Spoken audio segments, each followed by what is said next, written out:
Hey guys, it's Hannah from Engineering Myself, and today I'm going to talk to you guys about how to get started with running and how to prepare for your first race. If you're debating if you should do a race, just sign up for it. You don't need to oh, well maybe I'm going to start training and see how it goes and then I'll sign up in like a week or two. Just sign up, commit to your race, and then start training for it, alright? Once you have your shoes, you're going to want to start investing in proper running gear. Like ladies, you're probably going to want a proper sports bra. I usually get by with, I'm actually wearing it right now, the Nike one. It's just the basic sports bra. And it's usually fine for me. I also have one from Lululemon where it has pockets in the front. It has another layer on top and it has pockets, which is really cool. And realize that sometimes you're gonna need more support and you're gonna get it from different brands. I know I have some from Target and they do nothing for me. So I need a Nike or an Under Armour or a Lululemon sports bra. And you don't have to spend a lot of money. Go to the sales section, go to an outlet store if they're near you. I know we have athletic outlet stores, which is where I got this one. A purple sports bra is a purple sports bra. But this was half off because it's last season's purple or whatever. And same thing with your t-shirts. You're going to want something that's going to wick away moisture, which is usually a polyester type thing. Polyester, spandex, lycra blend. You don't want cotton, ever. Cotton clothing is for yoga or things where you're not sweating all the time and you don't want to chafe, okay? Because when you're doing repetitive motions and wet cotton, you're gonna end up chafing. But this one, again, it's last season's pink or whatever, and it was $20 instead of 40. So hit up the outlet stores in the sale sections, and if you have a sporting goods store and they have a reward thing, get that. They'll send you coupons. It's a great idea. And yeah, so, and I like to run with an iPod. I run with a little teeny iPod Nano. Unfortunately, Apple doesn't make this anymore, and in my opinion, it is the worst mistake Apple has ever made because I will be bawling my eyes out the day that this thing dies. I just clip it on to the top of my shirt, and then I have my headphones hang down. And sometimes if it's windy, I'll tuck my headphones into my shirt. It's great. And it's on shuffle all the time.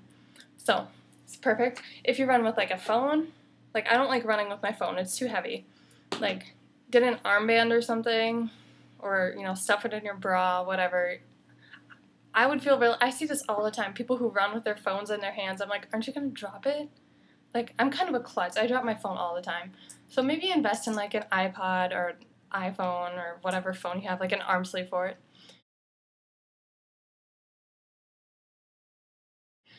But find a plan that works for you, okay? My first 5K, I didn't follow a plan or anything. I would just come back from class and then I'd go running if I had time and then I'd come back. And there's a lot of walking involved. Some days I'd be able to run further than other days. Some days it was colder out than other days because like I said, my first 5K was in the middle of winter. So find a plan that works for you.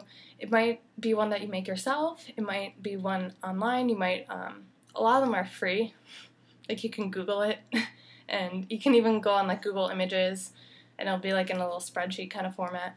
Or you can buy one. My marathon one I actually bought from trainingpeaks.com. And they send me emails every day about it, which is great. I probably could have found a very similar plan, but I like it. It works for me. And then put your plan in your calendar. And if you're like me, I don't know how, but somehow I accidentally set a reminder for my calendar. It's in Google Calendar, which is linked to my phone and my iPad. So I get reminders every day I have to go running, 4:30 the afternoon before. It's hey, you're running 5 miles tomorrow. I'm great. So put it in your calendar, set reminders if you need to, and stick to it. It's committed. It's in your calendar. You want to get it done and check it off. But, if you're exhausted or if you're not feeling well, or if something comes up, like, you're going to have to reschedule, or, skipping is okay too. Like, if there's just a day where it's like, no, I don't want to, like, I'm going to stay home and I'm going to sleep, like, do it, Like, be honest with yourself. Like, if you're going to skip, like, if you're training for, like, a half marathon or a marathon and you skip, like, all your weekday, like, short runs, like, you're probably not going to do as well on your long runs then. So just, like, skipping is okay, but be honest with the amount of effort that you're actually putting forward. Things to think about while you're training and before your race is how far you're willing to push yourself before you go. Like, are you okay if you have to walk a little bit? Are you okay if you don't make your pace? That kind of thing. And take care of yourself during training and during your race. If you need to go visit a med station, then go do it. During your training, you need to make sure that you are stretching, you're cross-training, you're eating right, getting hydrated, sleeping well. And treadmill versus road. You can't train for a race entirely on a treadmill. Like, I'm sorry, it's not going to happen. Like, your lungs need to get used to being outside in the atmosphere that you're running in. And treadmills are, like, flat, and you need to, if you're going to train on one, then at least adjust the elevation so it's more difficult and more road-like. This is a mistake that I make sometimes. Don't overeat, especially if you're trying to lose weight. On average, you burn about 100 calories per mile. I tend to burn more, but like, if you're going to go out for a 3-mile run and you burn like 350 calories, 400, or 300 to 400 calories, then you can't go home and eat like a whole stack of pancakes and like a mocha with extra whipped cream and like a scone and like just all this like crappy food after. I mean, you can have all those things, but like in moderation. So don't overeat and don't justify it with like, oh, well, I've been running a lot, because like calorie-wise, you're probably not burning as much as you think you are. If you have a question, either ask it, you can ask me, you can ask somebody else, or look it up yourself. Google is a wonderful place. There are people who have plenty of experience on the internet who are willing to share their wisdom. There's also amateurs like me. I'm not a professional. I'm just an amateur giving advice to other amateurs who will have answers for you, like Yahoo Answers. People have probably already asked your question. So, yeah, ask your questions. It's a big deal. Have fun during your race. I like to give little kids high fives. I think it's a good time. Before your race, make sure you plan out what time you need to arrive, and then add like half an hour to that. Especially at bigger races, you might need to add like a good hour, because like you're probably going to want to go to a bathroom, you're going to want to get to starting line. If your starting lines go like fastest people in the front and then slower people in the back. Okay? So if you plan on like mostly walking it, then please go to the back. If you need to slow down and like walk or tie your shoe during a race, then go to the sides of the road. Do not stop in the middle of the road and start walking. That is annoying. I'm sorry. Just go to the side. Thank you. You will also need to plan what's in your post-race bag. Now, my marathon is 83 days away, and I already have started planning like what I'm going to bring, what food I want, what kind of clothes I want to wear, what shoes I want after, all of that. Write a list, check it off, have it ready to go a couple days before your race. You're also going to want to know where you're going to meet your family, what you're going to want for recovery post-run, because like I said, like, you don't know what kind of food's going to be at the finish line. So get there earlier than you think, stand in line for the bathroom, even if you don't have to go, by the time you get there you will, and have a good time. Prepare for the unexpected. Like, it rained during a 10K that I ran, and that wasn't very fun. And I didn't have like a long sleeve shirt or a rain jacket, but luckily I was at my brother's place and he's a runner, so he had several extra layers, and I got to wear one of his shirts. And embrace the finish line. Yeah. Like, I run with my iPod, like I said. I take out my headphones, I tuck them into the top of my shirt, and then like that way I can hear the people cheering for me at the end, I can hear the announcers announcing my name, and I can cross the finish line, and when people are saying congratulations, I'm not like trying to stop music and like I can say thank you at the end. And always say thank you. Like even if you don't get like your time, just say thank you. If you're doing longer runs, like half marathon, marathon distances, you're gonna want to be replacing your fluids and your carbohydrates and electrolytes.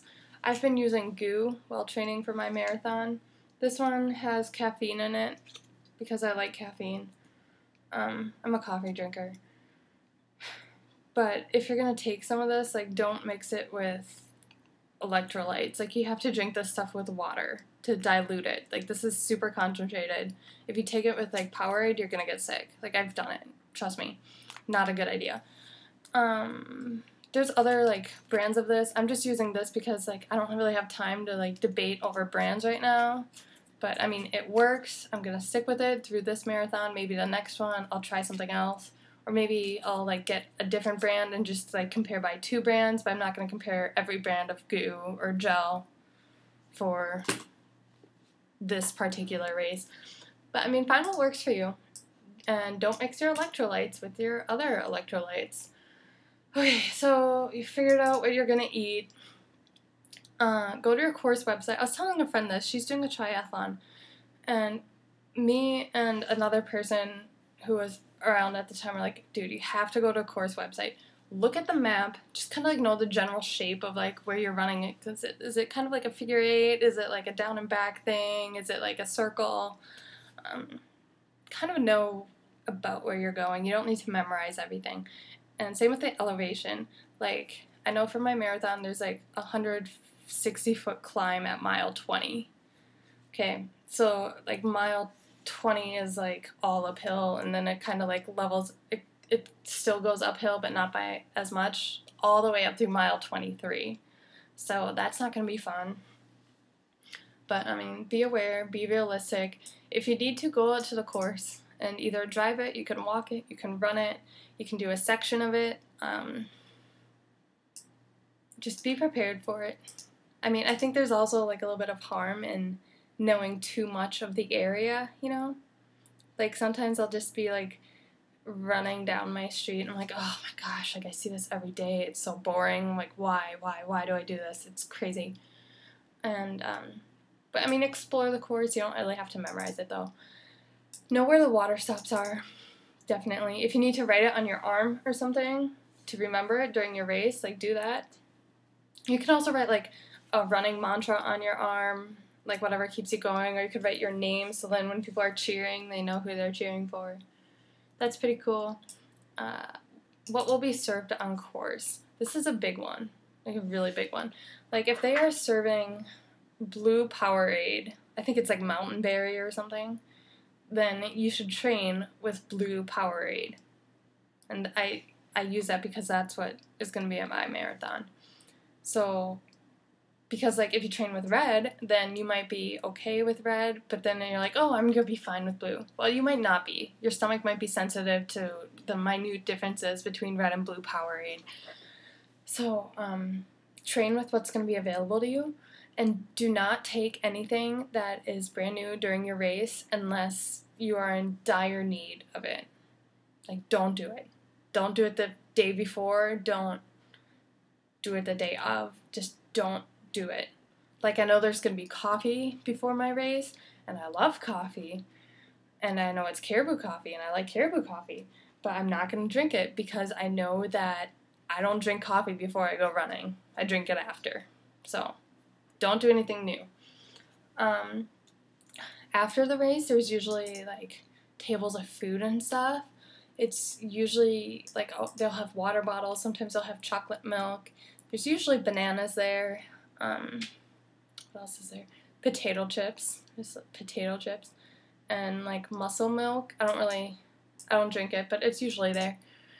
And, that's generally, like, post-race food kind of deal. On the 4th of July, we got 4th of July popsicles, so that was pretty exciting. And know, why are you doing this for yourself? Are you going to do it for yourself? Is it like a group run? Is it a work thing? Is it something with you and your friends? Is it a bucket list item? Is it a health thing? My first couple runs were all because of, like, free stuff. That's not my motivation every time, but sometimes it is. That's okay. So, my best advice is just do it for yourself, really, and have a good time. Alright, bye!